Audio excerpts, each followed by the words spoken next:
Well, we'll start off with Lewis Montsma, a real blow for him as a person, first off, as well as being a footballer. Yes, bitterly disappointed for him. He's a great kid. He's worked so hard, been the ultimate pro, real talent. So having been injured for so long and worked so hard, when he came back he was in incredible shape. So a real bitter blow for Lewis, for us, everybody connected with him. So really devastated for him. And with regards to Lewis, I know the club have allowed him to go back home. I guess that's just to, although you don't know the diagnosis, just to process everything that's gone on over the last couple of weeks. I just think it's important he be with his family and his loved one and a support network. Being in football, it's great having people around you, but at some point in the day, everybody goes their own separate ways, and you're kind of left on your own. So I think it's really important he's with his family, his friends, and being a footballer, he's away from home a lot. Living in England will feel like he's a million miles from home, so I think that was really important that he got to go home and see his family. And I guess it's just a matter of waiting getting to see that specialist to get a real idea of what's next. Yeah, 100%. There's, you can ask me a million questions, but it's best just getting the results of what's come through and the fine details around it. But obviously it's not good news. Injury-wise, everything else okay for the weekend, apart from Charles, obviously, who knows missing? Yeah, so far Joe Walsh trained today. It's really good to have Joe back. So another good player. Been unlucky with injuries. TJ's been outside. I'm not quite sure where TJ's up to. I'll find out shortly. But Joe's back with us, which is great to see. The fact is, still the 2-day break between the two games. Do you just treat this like you would a Saturday, Tuesday in terms of the build-up? You know what? I spoke to Danny about it today. We get caught up in this game Friday, this game Monday. It's a Saturday, Tuesday game. It's the same thing. But I think the bigger picture is the 8 games in April, which is going to be tough on everybody. So it's a tough one for everyone. You're getting closer to mathematically securing safety. I know it's never been a real concern this season, but will it be a relief to get over the line and know that you've guaranteed yourself leave on football? Not for me, no. It's not something I've thought about once this season. I've always felt we've looked forward and upwards. I appreciate that we've never been arrogant enough not to be aware of what's underneath us or what's going on. I never came into the season thinking there's absolutely no way we'll be in a relegation fight.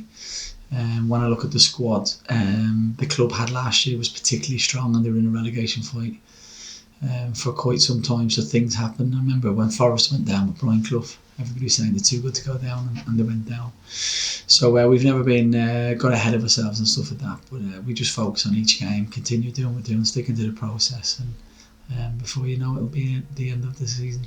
Lincoln fans are delighted, obviously, with the point at Sheffield Wednesday, and they went, right, let's take this performance into Cheltenham against a side that maybe there's not the same expectation level as what you would have when you played Sheffield Wednesday. Is that the key now to try and do that on Good Friday? I think the key is to always follow up a good result with another positive performance and a good result. I think the problem with the league is there's so many good teams in the league. It's so tough. And I think it's only going to get tougher. I think it's going to be tougher again next year. Everybody can beat everybody, so if you approach any game differently, you'll come unstuck. And we spoke a lot going into Sheffield Wednesday about our approach and our mentality, and talked a lot about physical outcomes, statistically speaking, around distances and high speed running and metres per minute.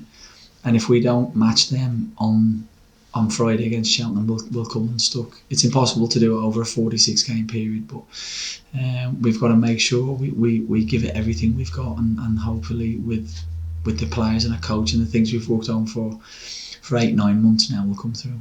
And not too long since you last played Cheltenham, and really since that game they've been on a pretty good run themselves, haven't they, to get themselves out of trouble? Yeah, fantastic. They've picked up a lot of points. I think they were on a particularly bad run before that. It shows the nature of the league and how things can change. But I think Wade's done an amazing job this year. We've crossed paths many times in our careers, and he's a great guy, so I'm personally really pleased for him and the club. It's a great club with really good people. I know a few people there, so we certainly won't be looking to be friends with him on Friday, but I think he's done an outstanding job. And looking ahead to the summer, people will start thinking about contracts and players that are going to either stay or go. Do you have in your mind already what you want to do in the summer and what you'd like to do, or is this still that opportunity for players to play themselves either into your thoughts or potentially out of your thoughts? Yeah, look, it's a good question. Now I'm pretty clear in my head. Look, if I don't know what I want now at this stage, then either I'm not very good at my job, or I've got a bit of brain fog. I think we've seen enough from all the players. Some things take a little bit longer than others. Some things can be out of my hands. There's multiple things that go on, but in terms of the squad here, of decision making of what we want to do, I think I'd be pretty clear. In terms of the summer, I think there's just so many peaks and troughs and twists and turns, and what we want to do and what we can do, and it'll be constantly evolving and changing. I mean, we've got another meeting again post this. We've actually spent quite a lot of hours already in recruitment meetings for the summer, but it's a bit of a waiting game. But we're quite clear on what we want to do and the direction we want to go in. Getting there is slightly different. Is it nice for you that you feel probably a bit more control over this transfer window compared to the previous summer, where some deals were already talked about and we know it takes a long time to get deals over the line, that this is really your first summer transfer window for you to get what you'd like? Yes, look, when I came in, I was new to the club, new to the league, new to the recruitment processes, basically new to everything around it. I think the club have proven in the past they've been very, very good on the whole on recruitment. So we were quite far down the line with all the players that came in. I appreciate I've got the ultimate say on that, but it would have been very difficult for me to come in and say no to those players. I think the players have done really, really well. I'm really, really pleased with them. I have to stress that. But this window will be completely different for sure, because we'll get first say and last say on all the players, and being supported by the guys. So yeah, I do think it'll be very different. I think we're all a lot wiser for it as well. My learnings in the two transfer windows and what I see the differences between the leagues above, having worked there last year in the leagues below, I think I can see the gaps and I understand the differences and the jump of getting from one league to the other. So I think we're a lot better off as a staff for it. And whilst not forgetting, actually, it's not just me that's new to the club. We've got a whole new staff in here, and even within that, people have come and gone through no fault of their own. Mike obviously had a great opportunity to go to QPR, and Ross came in as a head of performance and had a brilliant opportunity to go to Derby. So we've had a lot of change in the club. So I think the whole staff and community in and around the training ground will have learned so much from this season and so much from each other, because actually none of us knew each other. So that's been a fascinating experience. And have you learned over this year as a head coach what maybe you thought you would see as a good League One player, or a player that you think would suit League One? Has that changed at all? Now you know the level, and obviously having worked and played at a high level, have you realised the differences and maybe you've had to tweak what you think you need? Oh, absolutely. But there's been so yes on that. I can remember it took a real time for me going into each game.